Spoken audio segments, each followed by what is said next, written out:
Halo teman-teman, gue Bobby. Gua Fauzia. Gue Irsyad. Nah, hari ini kita ingin kunjungan ke PT Indofish Explore. Ikut kita yuk. Ini dia PT Indofish Exporter. Dunia ini penuh dengan cerita yang tersembunyi. Dan hari ini kita akan masuk ke salah satu sebuah tempat di mana ketelitian dan dedikasi bertemu. Di mana setiap detail berarti dan setiap proses memiliki tujuan. Dari perairan yang tenang hingga pasar global. Ini bukan sekedar bisnis. Ini adalah perjalanan tentang perawatan, budaya, dan juga koneksi. Selamat datang di dunia di balik ekspor ikan hias. Bersama kami bertiga. Teman-teman, selamat siang. Di sini kita lagi ada di PT Indofish Explore. Di sini saya lagi bersama Om Dodi. Saya Bobby Om. Oke Om. Nah di sini sebenarnya kita lagi ada kunjungan Om. Kunjungan ini adalah tugas dari mata kuliah kewirausahaan. Tugasnya adalah kunjungan model bisnis gitu. Oke, yang ingin saya tanyakan, ini adalah yang pertama Om. Siapa target pasar utama usaha ini Om? Oke, kalau ditanya kayak gitu sih, kita kan ekspor ya, basicnya ekspor. Jadi kita target pasarnya ya mancanegara, luas-luasnya. Dan kalau untuk sekarang yang sudah menjadi customer kita itu untuk Asia itu ada Vietnam, Jepang, Korea, kalau untuk Eropa kita juga ada beberapa ya, dan Timur Tengah sekarang kita juga ada beberapa seperti Turki, Irak, Dubai. Karena kan ada konflik Om, itu gimana Om? Sangat berpengaruh sih. Ya, karena beberapa flight kita juga ada yang cancel. Jadi contohnya kayak kemarin Irak itu kita udah ada orderan lah hampir 50 box itu cancel karena ya itu tidak ada pesawat yang terbang. Itu kalau ke cancel itu gimana Om? Paling kita ada schedule langsung, kita cari lagi sampai perang. Sekarang kan perang udah ini ya, gencatan senjata ya, dan ini udah mulai terbuka lagi untuk pesawat flight. Oke, selanjutnya dari usaha ikan hias ini apakah keunikan atau keunggulan usaha ini dibanding sama kompetitor lainnya? Oke, jadi kalau di PT Indofish Exporter ini kita lebih menjual itu ikan-ikan alam. Karena dengan ikan-ikan alam ini nggak semua eksportir itu punya. Jadi sebenarnya saya sendiri itu udah terjun langsung ke lapangan ya, dari beberapa ikan yang endemik Indonesia itu sampai ke Papua, Biak, Pulau Enggano dan sebagainya itu ikan-ikan. Jadi keunggulan dari perusahaan ini itu kita menjual ikan-ikan alam dan cukup lengkap ikan alam itu. Dan itu bisa menjadi boleh jual lah di luar karena itu dari produk kita lumayan lengkap dan ikan alam itu kan biasanya kan rentan dengan kondisi ya. Jadi kita tangkap langsung dari sungai ini misalnya dan kita bawa langsung ke akuarium itu nggak bisa semata-mata langsung ikan hidup gitu. Jadi kita harus mencari kondisi ikan-ikannya dan bisa siap jual. Itu sih keuntungan kita. Kalau stok itu gimana Om? Ini dari bibit atau ngambil juga stoknya? Kalau itu kita ada dari bibit dan ambil dari ukuran gede juga. Karena kalau kita nunggu dari bibit itu nggak akan kejar. Nah, jadi kita sesuai permintaan juga sih, present order ya. Kalau misalnya dia butuh bibit, kita sediakan. Yang selanjutnya mungkin tentang tantangan bisnisnya Om. Nah, Om dari awal mula sampai sekarang ini kendala terbesar yang berjalan di dalam usaha bisnis ikan explore ini gimana Om? Jadi kalau awal mulanya itu sering kena tipuan. Oh nggak tipu? Ya, jadi kita mulai kan juga bukan langsung ujuk-ujuk langsung gede gini ya. Iya. Kita juga dulu masih numpang, dengan beberapa orang. Nama-nama ikan juga kita kan nggak tahu ya awal mulanya seperti itu. Jadi banyak juga ditipu sama seller, sama buyer. Jadi itu perjalanan lah menurut saya kalau untuk memulai bisnis pasti ada kayaknya harus ditipu dulu gitu. Baru kita jadi paham gimana ada Gitu aja mas. Tapi sebelum ekspor, kalau ini di nasional dulu nggak? Kan di daerah lokal dulu atau langsung ekspor dulu? Malah ini justru langsung ekspor gitu. Langsung ekspor. Kita kalau untuk nasional kirim-kirim lokal kita malah jarang. Ada juga, cuman ya baru-baru ini aja.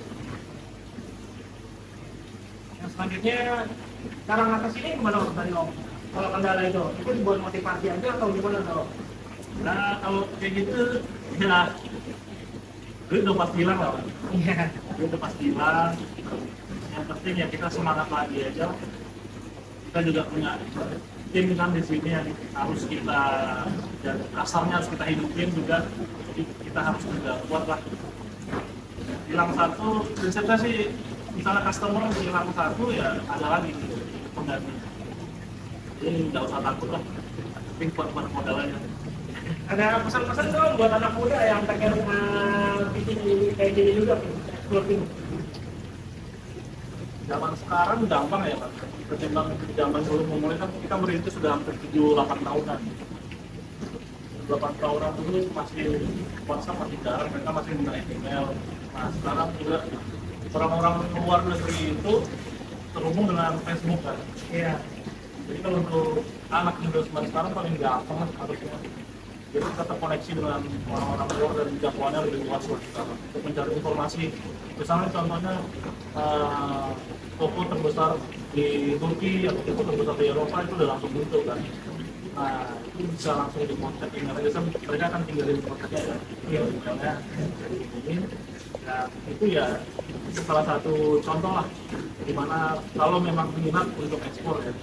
Dan menurutku nggak perlu punya farm yang gede, cukup handphone kuota gitu aja udah bisa sih mas. Bahkan di luaran itu ada yang wholesale-nya lah ya, distributornya di sana yang beli itu bahkan nggak punya farm sama sekali, dia cuma dari kamar doang sama laptop. Jadi dia ngumpulin beberapa toko di tempat dia, misalnya ada 10, jadi dia kumpulin terus dia belanja di Indonesia. Dia tinggal jual di sana. Itu sih. Dan yang selanjutnya strategi. Menurut kamu ini strategi ada nggak strategi khusus yang menarik pelanggan Om di bidang bisnis ikan ini? Kalau menarik pelanggan ya kita paling gunain medsos lah sekarang ya. Kayak kita gunain semua lah, kayak TikTok, kayak Facebook ya. Karena kan kalau untuk orang-orang ikan, aku sebutnya orang-orang ikan lah ya. Pemain-pemain ikan itu dia pasti gunain Facebook lah, Facebook dan TikTok. Jadi kita setiap ada kegiatan ekspor, kegiatan kita ganti air, packing segala macam itu kalau bisa kita videoin dan kita post. Jadi kan mereka akan lihat kan, kapasitas perusahaan ini dengan orangnya yang begini, kerjanya klinis, semua pasti akan percaya. Dan beberapa customer kadang-kadang pun kita undang untuk datang ke sini mas. Nah dengan begitu kan dia akan percaya pada kita dan trust kan. Oh berarti dia benar-benar punya farm, terus kerja dia bagus, SOP yang bagus segala macam. Dan sebenarnya kalau untuk ikan hias ini kan kita paling utama kepercayaan mas. Ya, apalagi yang belum pernah datang langsung gitu kan, itu kita biasanya kita upload di media sosial. Itu strategi kita sih mas. Kalau boleh tahu nama akun di Facebook atau di TikToknya apa Bang? Kalau di Instagramnya sesuai dengan nama perusahaan Indofish Exporter. Ya. Kalau di Facebook? Facebook itu biasanya pakai nama akun YouTube-ku Ideboya. Yang selanjutnya mungkin bagaimana terkait ikan hias yang sedang tren? Apakah itu menjual belikan atau gimana? Ikan hias itu gimana Om? Jadi kalau misalnya ada ikan hias tren itu, Om apakah ikut-ikutan atau gimana itu? Kayaknya kita harus ini ya, adaptasinya ya. Iya. Ya pasti sih kita harus ngikutin tren juga lah. Contohnya kalau untuk tahun ini ya, tahun 2026 ini itu paling banyak poki, koi, sama glowfish. Kita ada ikan warna-warni. Iya. Nah itu paling banyak permintaannya. Ya mau nggak mau kita harus menyediakannya. Beda dengan tahun-tahun sebelum COVID itu kita menyediakan ikan-ikan kayak arwana, atau ikan-ikan yang kelainan genetik. kayak yang platinum, yang albino. Nah, itu permintaannya sangat banyak pada saat itu. Jadi setiap tahun beda era, beda ikannya lah. Dan tahun ini itu ya ikan tadi tuh paling gacornya itu ya glowfish, koki sama koi. Itu sih kita pasti ngikutin sih mas. Iya. Ya mungkin yang terakhir ya, Om ya. Bagaimana cara menentukan harga jual ikan dan mengambil keuntungannya, Om? Oke, kalau kayak gitu, kalau di ikan sih jujur aja itu, apalagi kalau ikan-ikan kayak arwana, yang berjuara, terus ikan-ikan yang pelayanan genetik, itu bisa dibilang harganya buta mas. Buta ini dalam artian berapapun sebut, kalau ketemu dengan bayar yang pas itu bahkan diambil. Jadi bisa 200% lebih lah. Perkiraan berapa tuh, Om? 20% lebih mas kalau kayak gitu ya. Oke. Tapi kalau biasa ikan-ikan reguler gini ya paling ya di atas 60 sampai 100. Kalau yang tadi saya bilang itu bisa 200% lebih. Jadi lumayan gede lah. Jadi kalau mau ekspor ikan hias tuh masih terbuka lebar sih itu. Berarti peluangnya gede. Peluang sangat gede. Sangat gede. Cuman memang semakin kesini kan dengan dipermudahnya media sosial segala macam, itu persaingan juga semakin ketat mas. Beda dengan tahun-tahun sebelumnya kan. Sekarang kadang petani-petani ikan kayak yang orang di Kalimantan, orang di pelosok-pelosok itu mereka udah posting langsung. Mas. Jadi dari petani ikan langsung ke end user. Jadi kadang potong seperti itu sih mas ya. Persaingannya sekarang cukup ketat. Oke, mungkin cukup itu aja sih, Om. Udah lah ya.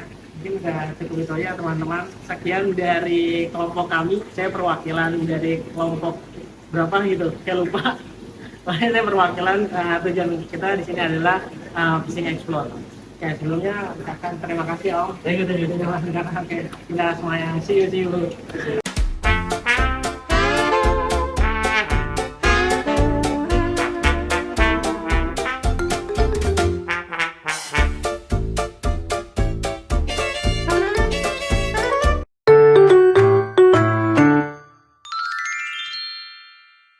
Dari sungai-sungai di Indonesia hingga sampai ke pasar global seperti Jepang, Eropa, hingga Timur Tengah, ada proses panjang yang jarang diketahui banyak orang.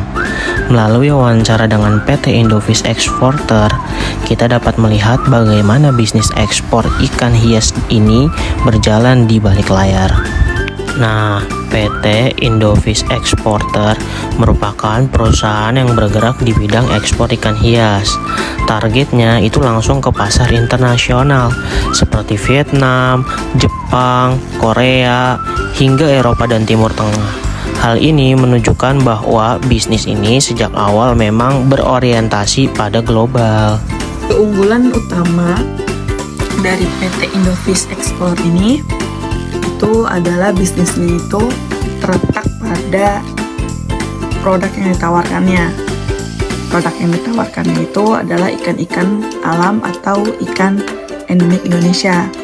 Karena tidak semua eksportir itu mempunyai akses terhadap ikan-ikan jenis tersebut. Selain itu, proses rekondisi ikan sebelum dijual itu juga membuat nilai tambah dari PT Indofish Export ini, karena ikan yang akan dijual itu harus dipastikan kembali akan bertahan hidup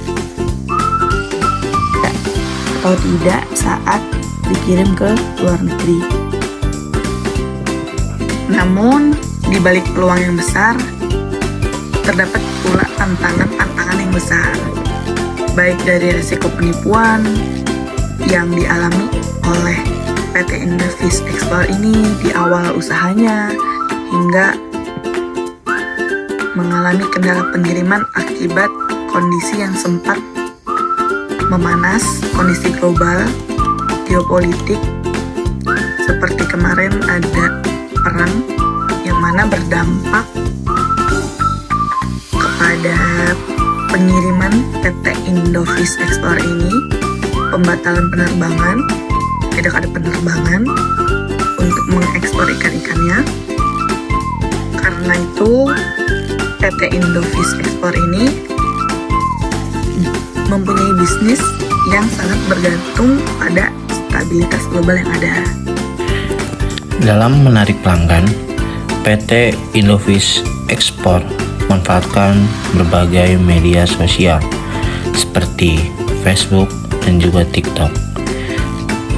Mereka juga secara rutin mengunggah aktivitas operasional seperti proses packing dan juga perawatan ikan. Strategi ini bertujuan untuk membangun kepercayaan pelanggan yang menjadi faktor utama dalam bisnis ekspor yang dilakukan oleh PT Indovis Export. Dari hasil wawancara ini, terdapat beberapa pelajaran penting yang bisa kita ambil. Yang pertama, bisnis ekspor bisa kita mulai tanpa memerlukan modal yang besar, yang dimana cukup hanya dengan koneksi dan juga komunikasi. Yang kedua, kepercayaan adalah kunci utama jika kita ingin terjun ke dalam bisnis dengan skala internasional. Poin yang ketiga, tantangan bukan sebagai penghalang, tetapi bagian dari proses belajar untuk kita dalam berbisnis. Bisnis ekspor ikan hias bukan hanya sekedar tentang jual beli, tetapi tentang bagaimana caranya kita untuk menghubungkan potensi lokal Indonesia dengan pasar global. Dan dari sinilah kita belajar bahwa peluang besar selalu datang bagi mereka yang berani untuk mencobanya. Halo teman-teman, kembali lagi bersama kita bertiga di magang pertama kita ya teman-teman ya. Oke, nih perkenalan dulu gak sih? Nah, ini Bobby nih, yang ini nih Bobby. Nah, yang selanjutnya ini dia Fauzia. Nah, nextnya ini adalah Tum Irsyad. Oke, kita awali dengan sinematik.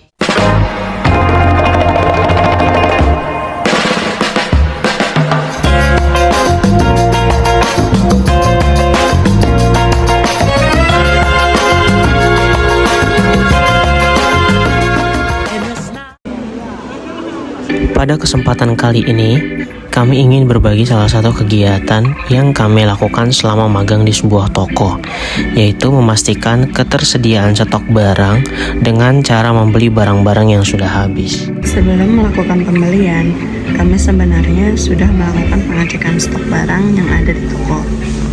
Dari hasil pengecekan tersebut, kami menemukan beberapa barang yang stoknya sudah habis dan perlu segera ditambah. Barang-barang tersebut merupakan produk yang cukup sering dibeli oleh pelanggan, sehingga ketersediaannya harus selalu dijaga agar tidak mengganggu proses penjualan. Nah, pada video kali ini kalian bisa melihat nih bagaimana proses kami saat membeli stok barang yang sudah kita lakukan pengecekan sebelumnya. Di sini kami membeli beberapa barang sesuai dengan kebutuhan, yang dimana diantaranya seperti rokok, tepung terigu yang berkurang 1 kg, serta berbagai macam Indomie seperti Indomie goreng Aceh, dan juga Indomie ayam bawang. Dalam proses pembelian ini, kami berusaha menyesuaikan jumlah barang dengan kebutuhan yang ada, supaya tidak terjadi kelebihan maupun kekurangan stok nantinya. Kegiatan pembelian stok ini merupakan bagian penting dalam pengelolaan sebuah toko, karena ketersediaan barang sangat berpengaruh terhadap kepuasan pelanggan. Jika barang yang dicari pelanggan tidak tersedia, maka pelanggan berpotensi mencari ke tempat lain. Oleh karena itu, stok barang harus selalu diperhatikan. Dari kegiatan ini, kami belajar bahwa pengelolaan stok tidak hanya sekedar membeli barang ketika habis, tetapi juga memerlukan perencanaan, ketelitian, dan pemahaman terhadap kebutuhan pelanggan. Selain itu, kerjasama tim juga sangat membantu dalam menyelesaikan tugas dengan lebih efektif dan efisien. Melalui pengalaman magang ini, yang dimana kami langsung terjun belanja secara langsung, di sini kami mendapatkan banyak pelajaran yang berharga. terutama dalam hal tanggung jawab dan manajemen stok barang dalam sebuah toko. Terima kasih sudah menonton vlog kegiatan magang kami, dan sampai jumpa di video berikutnya.